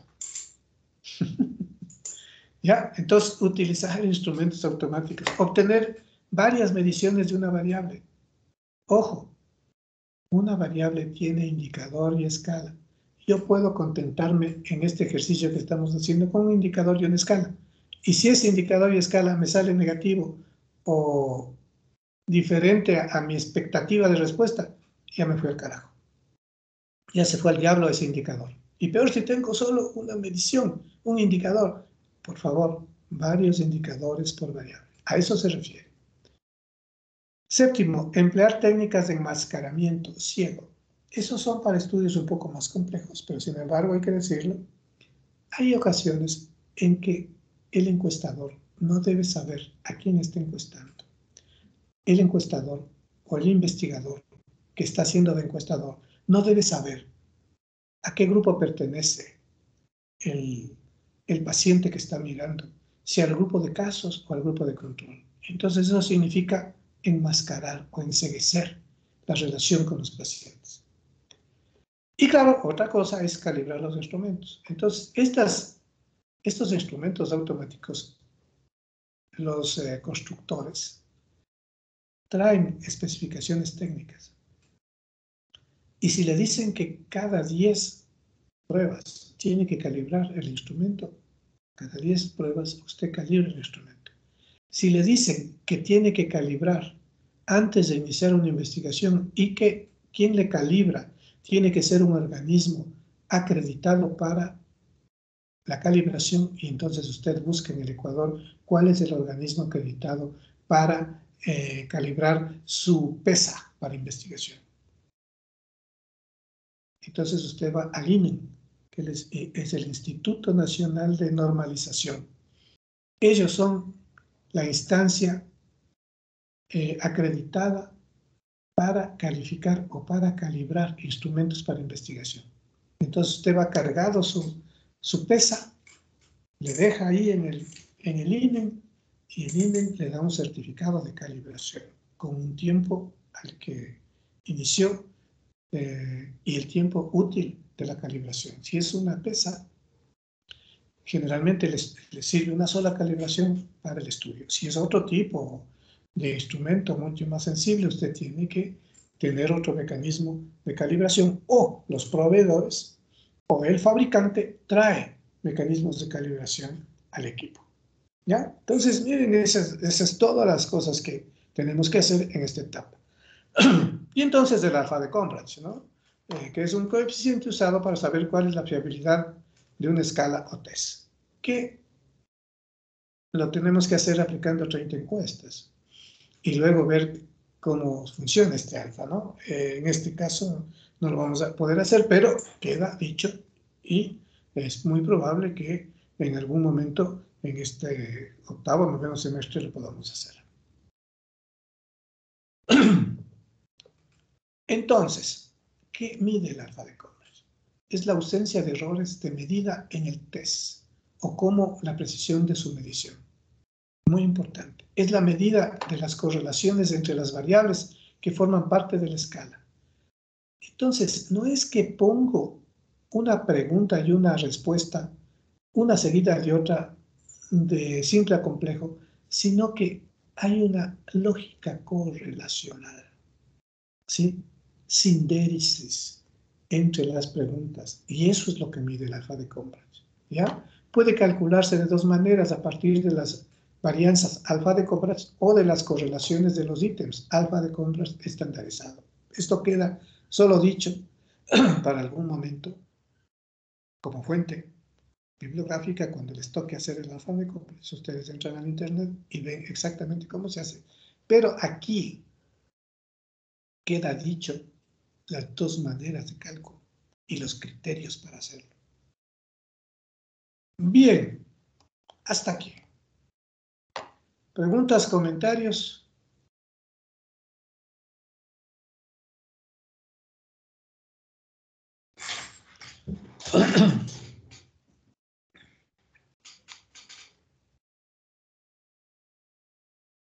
¿Todo está claro?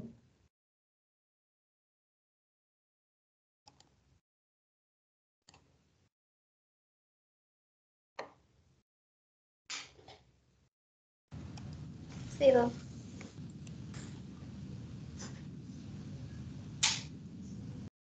Entonces, para mañana vamos a tener el ejercicio, ¿no? Hasta el listado de preguntas. Entonces vamos a hacer la misma ronda, pero claro, esa ronda será más rápida porque hemos hecho ya observaciones. Algunos ya tienen hechos, no sé cuántos para ya lo tienen hecha su operacionalización, que la hemos hecho conjuntamente. Entonces esa es la que hay que presentar. Y otros que tienen que trabajarla. Entonces hacemos eso, vemos que estén las preguntas, las ordenamos con criterio. Como son ahora, capaz que no podemos hacer nada más. Y avanzamos ya con el manejo de los resultados que da esta encuesta.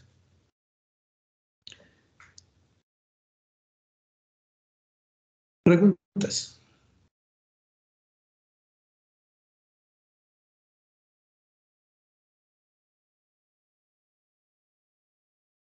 Doc, una pregunta. En cuanto a la parte de indicadores, eso, o sea, ¿qué es lo que debe contener esa parte? Porque yo estoy un poco perdida en cuanto a, por eso no lo entendíamos muy bien en la parte del deber, entonces no sabíamos qué debemos poner en la parte de indicador o algo como eso. Por favor, disculpe, Doc. Entonces, hay indicadores convencionales, hay indicadores formales, hay indicadores de frecuente uso. Por ejemplo, todos los que son medidas biológicas, clínicas o de laboratorio en salud son indicadores, que usted ya no tiene que trabajarlos. Por ejemplo, el indicador peso, la escala kilos o libras, el indicador talla, la escala centímetros, metros o centímetros. Sí, el indicador glucosa, estatus por ¿qué? Por gramos por decilitro, colesterol. Todos esos indicadores ya establecidos. En lo que ustedes están trabajando, es muy raro que ustedes tengan que inventarse un indicador. O sea, utilizar un indicador que no está descrito convencionalmente y que ustedes lo van a utilizar, porque es necesidad de su estudio. Lo van a crear, ¿no? Porque vamos a sacar de fuente secundaria. Y en fuente secundaria, en las encuestas, en las historias clínicas, ahí hay información convencional, utilizada formalmente. ¿Sí? Entonces, ese es un indicador. Además, está dicho en la presentación, que no sé si necesitan que les pase, para que ustedes puedan revisarla e ir viendo, porque si algún cuidado puse, es en poner qué es un indicador, qué es una escala, y todos los ejemplos, los más utilizados para que ustedes, al momento de hacer su deber, puedan regresar a esas diapositivas y ver qué es el indicador que van a utilizar y cuál es la escala. Sí, entonces, no me están pidiendo, pero así no me piden, les voy a mandar la presentación. Le voy a mandar al presidente para que les pase a todos. Gracias, Doc. Doc, yo tenía una pregunta. Adelante. Si bien usted ya lo mencionó, los indicadores como peso o glucosa, estos básicamente serían de variables de tipo cuantitativas, pero en cuanto a variables cualitativas, ¿nos podrá indicar un ejemplo de un indicador en ese Claro. caso? Pero claro.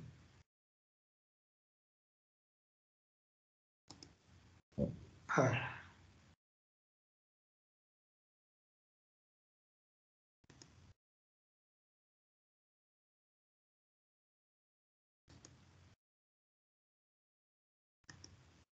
Entonces, miren, voy a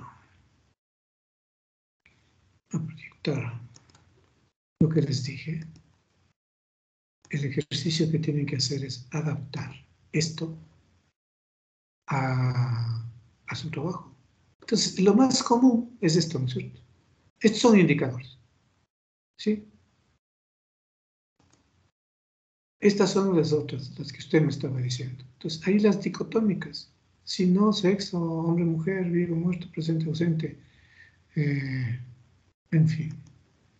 Las igual, o sea, estas anteriores son cualitativas nominales y estas son cualitativas nominales policotómicas. Son raza, grupo sanguíneo, nacionalidad, puntaje. Y entonces, si el indicador es raza, ¿cuáles serán las escalas? Blanco, negro, mestizo. ¿Sí? Si el grupo sanguíneo, si el indicador es grupo sanguíneo, aquí he puesto la escala. A, B, AB, O. La nacionalidad, este es el indicador, no he puesto la escala. ¿Cuál sería nacionalidad? Las que están involucradas en su estudio. Si está haciendo nacionalidades de pueblos indígenas, ahí estarán las nacionalidades del Ecuador, somos 13 nacionalidades. Pero si usted pone las nacionalidades de acuerdo a la descripción territorial, contra Ecuador, Perú, Colombia, en fin, nacionalidades. Es decir, aquí está el indicador, pero no la escala. ¿No? Y aquí he puesto unos indicadores que se utilizan en psicología, ¿sí? Y entonces, puntaje de agresión de los niños durante el juego. Entonces, yo le digo, de 1 a 10, dígame, ¿Cómo se sintió agredido? ¿Cerca de 10 o cerca de 1? Y el niño me dirá, o 9, o nada, o 0. Pero no hay un orden, ¿no es cierto? Yo le estoy sugiriendo un orden para ilustrar lo que quiero saber. Pero no hay un orden natural que les decía por algún sitio, que cuando son ordinales hay un orden natural. Y entonces, estas son las ordinales, miren. Este orden natural, ¿sí? Esto es diferente.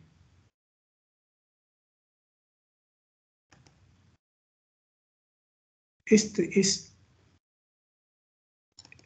el orden natural. Y a estas ordinales que he mencionado como 10 veces ahora, son las que se les llama casi cuantitativas. ¿Por qué énfasis en esto? Porque las cuantitativas continuas y estas casi cuantitativas tienen un horizonte estadístico distinto a las otras. Porque esta clasificación de indicadores y escalas le permite saber qué pruebas estadísticas va a usar. ¿Ya? Y entonces eso tiene que estar bien claro. Ahora aprendido, quizás sin comprender muchas cosas, pero mañana que pasado, entendiendo bien la lógica que hay por detrás. Y esto es como cuando usted entra a la lógica de un programa de computadora, ¿sí?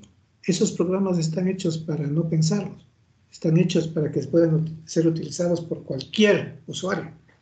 Sí, igual es la lógica, pero hay que irla fijando en principio de esta manera. Y entonces las ordinales, ahí viene el orden natural, ¿no es cierto? Estratificación de los tumores. Este es el indicador, no he puesto los estratos, ¿sí? El índice de gravedad de una enfermedad. Aquí sí he puesto las escalas, leve, moderada y severa. Grado de afectación pulmonar, sería el indicador, la escala leve, moderada, grave. Nivel de educación, escuela, colegio, universidad. Es un ordinal, ya es natural. La percepción de temperatura, frío, templado, caluroso. Entonces, las ordinales, llamadas casi cuantitativas, tienen un orden natural. Esa es su característica. Entonces, claro, aquí está, les sugiero, ya le mandé al presidente la presentación para que la cotejen, la vayan mirando y de aquí saquen los indicadores de las escalas. No necesitan inventarse nada. ¿Alguna otra cosa?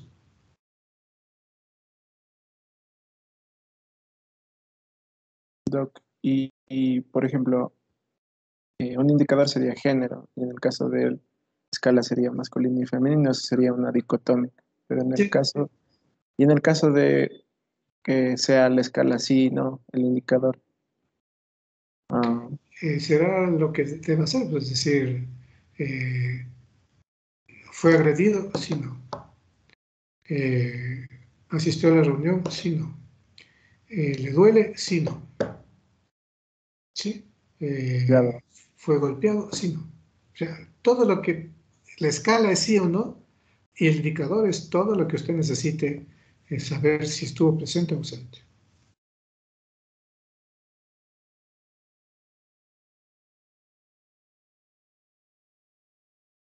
¿Algo más? Bueno, mañana nos vemos entonces con el trabajo ya completo, ya listo para dar el siguiente paso. Cuídense, que tengan una buena noche. Nos vemos. Gracias, Doc. Que estén bien. Hasta Gracias, Doc. Gracias, Doc. Hasta luego, doctor. luego. Hasta luego.